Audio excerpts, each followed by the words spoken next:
കുട്ടമ്പുഴയിൽ കാട്ടാനയുടെ ആക്രമണത്തിൽ മുൻ പഞ്ചായത്ത് അംഗം ഗോപി ബദറിന് പരിക്കേറ്റു. ഇദ്ദേഹം ആലുവ രാജഗിരി ആശുപത്രിയിൽ ചികിത്സയിലാണ്.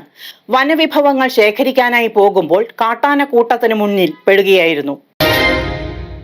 കുട്ടമ്പുഴ ഗ്രാമപഞ്ചായത്ത് മുൻ മെമ്പർ ഗോപി ബദറിന് കാട്ടാന ആക്രമണത്തിൽ പരിക്കേറ്റു. തലവച്ചപ്പാറ ഉന്നതിയിലെ കവത്തോട് ഭാഗത്ത് വെച്ചാണ് ആക്രമണം ഉണ്ടായത്.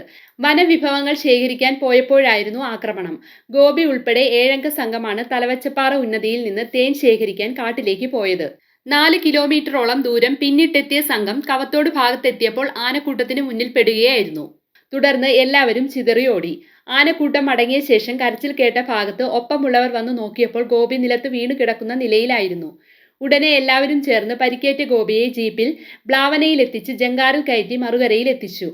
ആദ്യം കോതമംഗലം ധർമ്മഗിരി ആശുപത്രിയിൽ എത്തിച്ച് പ്രഥമ ശുശ്രൂഷയ്ക്ക് ശേഷം വിദഗ്ധ ചികിത്സയ്ക്കായി ആലുവ രാജഗിരി ആശുപത്രിയിലേക്ക് കൊണ്ടുപോയി. ആനയെ കണ്ടപ്പോൾ തങ്ങൾ ചിതറിയോടുകയായിരുന്നുവെന്ന് ഒപ്പമുണ്ടായിരുന്ന ബന്ധു വിജയൻ പറഞ്ഞു. കവത്തോട് വെച്ച് ഒരു വളവ് കഴിഞ്ഞിട്ട് ചെന്നപ്പോഴാണ് ഞങ്ങൾ ആനയെ കണ്ടത്. ആനയെ കണ്ടപ്പോൾ ഞങ്ങൾ ഓടുകയായിരുന്നു. കോവി എന്ന് പറയുന്ന അളിഞ്ചിറക്കിന് ആന കട്ടിയിടുകയായിരുന്നു. പിന്നെ പുള്ളി വിളിച്ചതിന് ശേഷം ഞങ്ങൾ അവിടെ ചെന്നു. 2 ആന ഉണ്ടായിരുന്നു കാട്ടിൽ. News desk media 60 Kothamangalam.